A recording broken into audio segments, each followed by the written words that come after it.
कैसे हो आप सभी। आशा करती हूँ आप सभी स्वस्थ होंगे। चलिए आज की वर्कशीट शुरू करते हैं बेटा। आज डेट है 9 नवंबर 2021। ऑडियो द्वारा दी गई वर्कशीट नंबर 106 हम करेंगे, जो मैथ सब्जेक्ट के है और क्लास 4 के लिए। यहाँ साथ में आप अपना सेक्शन मेंशन करेंगे, ए, बी या सी, जो भी आपका सेक्शन है। आज का हमारा टॉपिक रहेगा estimation of distance between two locations. यहाँ आपको अपना नेम और यहाँ अपनी टीचर का नेम फिल करना है। चित्र पहेली। दिए गए चित्र को एक जैसा बनाने की कोशिश की गई थी, परंतु बनाते समय चित्र 2 में कुछ गलतियां हो गई हैं। आप किन्हीं 3 गलतियों को ढूंढकर अपने अध्यापक या अध्यापिका के साथ साझा कीजिए। तो हम चित्रों को देखते हैं एक बार। देखिए, यह है चित्र 1 और यह है चित्र 2। तो दोनों को ध्यान से देखकर हमें यहाँ पर गलतियां ढूंढनी है। पहली गलती, इसमें ये वाला स्क्वायर हमारा कैसा है, खाली प्लेन दिया है और यहाँ पर इसमें लाइन दी है। दूसरी गलती, यहां पर ये आकार एक ही ऐसा चित्र बनाया है और यहां पर ऐसी 2 चित्र बनाए गए हैं। तीसरी गलती, इसमें ये एरो दिया है और यहां पर ये एरो नहीं है। तो 3 गलतियां हमें बहुत आसानी से मिल गई है। अगर कोई और गलती भी आपको मिल रही है तो उसे भी आप अपने अध्यापक या अध्यापिका के साथ साझा कर सकते हैं। आगरा की सैर। हमने पिछली कार्यपत्रिकाओं में लंबाई मापने की 2 इकाइयों के बारे में जाना, मीटर और सेंटीमीटर। आपको क्या लगता है कि किन्हीं 2 नगरों, शहरों के बीच की दूरी भी इन इकाइयों में मापी जा सकती है? हाँ या नहीं? तो नहीं, इन इकाइयों में हम 2 नगरों या शहरों के बीच की जो अंतर, वो डिस्टेंस है, दूरी है, वो नहीं माप सकते। किन्हीं 2 स्थानों के बीच की दूरी को मापने के लिए सबसे बड़ी इकाई का प्रयोग होता है, जिसे किलोमीटर कहते हैं। तो किन्हीं 2 स्थानों के बीच की दूरी हमें जब मापनी होती है तो हम कौन सी इकाई का प्रयोग करते हैं? जो सबसे बड़ी इकाई है उसे किलोमीटर कहते हैं और उसी का हम प्रयोग करते हैं। 1 किलोमीटर में 1000 मीटर होते हैं। तो 1 किलोमीटर में कितने मीटर होते हैं? 1000 मीटर, 1000 मीटर्स। आप जब बस या रेल से यात्रा करते हैं तो आपके द्वारा तय की गई दूरी किलोमीटर में ही होती है। आज नैना बहुत उत्साहित है क्योंकि वह अपने परिवार के साथ ताजमहल देखने जा रही है। उन्होंने एक टैक्सी किराए पर ली। नैना के पिताजी ने उसे आगरा पहुंचने के 2 अलग अलग रास्ते बताए। देखिए कौन कौन से। तो यह है हमारा आगरा और यहां दिल्ली से उन्हें जाना है। तो 2 रास्ते हैं, एक तो है यहां से मुर्शादपुर से और दूसरा रास्ता है पलवल से। ठीक है, तो मुर्शादपुर से, पहले दिल्ली से मुर्शादपुर 50 किलोमीटर, फिर मुर्शादपुर से आगरा 166 यानी 166 किलोमीटर, दिल्ली से पलवल 61 किलोमीटर और पलवल से आगरा 143 यानी 143 किलोमीटर। तो चलिए अब देखते हैं क्या प्रश्न पूछे गए हैं हमसे।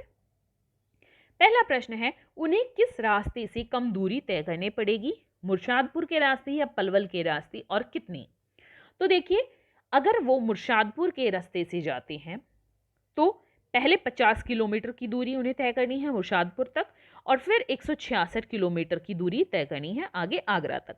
तो हम जोड़कर देखते हैं, 6, 5 जमा 6 11 और ऊपर यहाँ 1 चला जाएगा तो 216 किलोमीटर। तो किलोमीटर को हम KM भी लिख सकते हैं। आगे है पलवल। पलवल के रास्ते से अगर वो जाएंगे तो पहले उन्हें 61 किलोमीटर चलना है, उसके बाद 143 किलोमीटर चलना है। तो दोनों को अगर हम जोड़ेंगे, 3 जमा 1 4, 6 जमा 4 10, यहाँ 0 और ऊपर 1 और 1 2। तो अगर वो मुर्शादपुर के रास्ते से जाते हैं तो वो 216 किलोमीटर है और अगर वो पलवल के रास्ते से जाते हैं तो वो 204 किलोमीटर है। तो पलवल के रास्ते से छोटा रास्ता पड़ेगा और कितने किलोमीटर?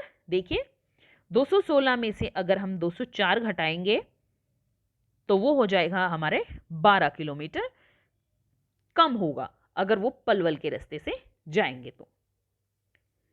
आगे देखते हैं अगला प्रश्न। उन्होंने पलवल के रास्ते जाने का निर्णय लिया।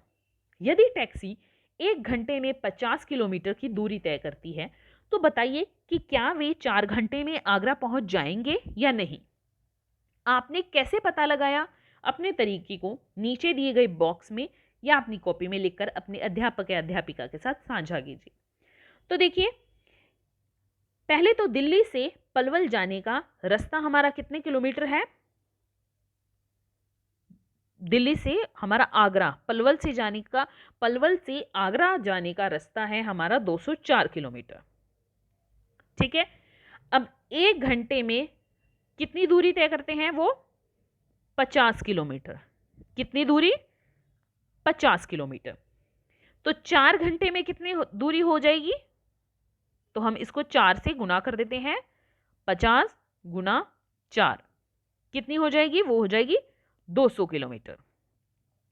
और जाना कितना है उन्हें? 204 किलोमीटर। तो 4 घंटे में तो 200 किलोमीटर ही गए, तो इसका मतलब वो 4 घंटे में आगरा नहीं पहुंचेंगे। 4 घंटे में वो आगरा नहीं पहुंचेंगे। कितना डिस्टेंस बच जाएगा? कितनी दूरी बच जाएगी? 4 किलोमीटर की दूरी रह जाएगी। ठीक है बेटा, तो इसी तरीके से आप अपनी कॉपी में भी लिख सकते हैं कि दिल्ली से पलवल के रास्ते से होते हुए आगरा का जो डिस्टेंस है, दूरी है, वो है 204 किलोमीटर। 1 घंटे में दूरी तय करते हैं 50 किलोमीटर। 4 घंटे में दूरी तय करेंगे 50 गुना 4, 200 किलोमीटर। तो कितनी दूरी है टोटल? 204 है, और 200 ही उन्होंने 4 घंटे में तय की है, तो 4 किलोमीटर रह गए। नहीं, वो 4 घंटे में पूरी दूरी तय नहीं कर पाएंगे। आगे है, अभिभावकों के लिए सुझाव है, बच्चों को मापने की अन्य इकाइयों के बारे में बताइए, जैसे मील यानी माइल्स, इंचेस, फुट इत्यादि। आज का कोविड का मैसेज है कि जब भी हम घर से बाहर जाएं हमें मास्क पहन कर जाना चाहिए, तभी हम कोरोना को हरा सकते हैं। आज की वर्कशीट यहीं पर खत्म होती है बेटा। फिर मिलते हैं एक नई वर्कशीट के साथ। तब तक के लिए अपना ध्यान रखना। धन्यवाद।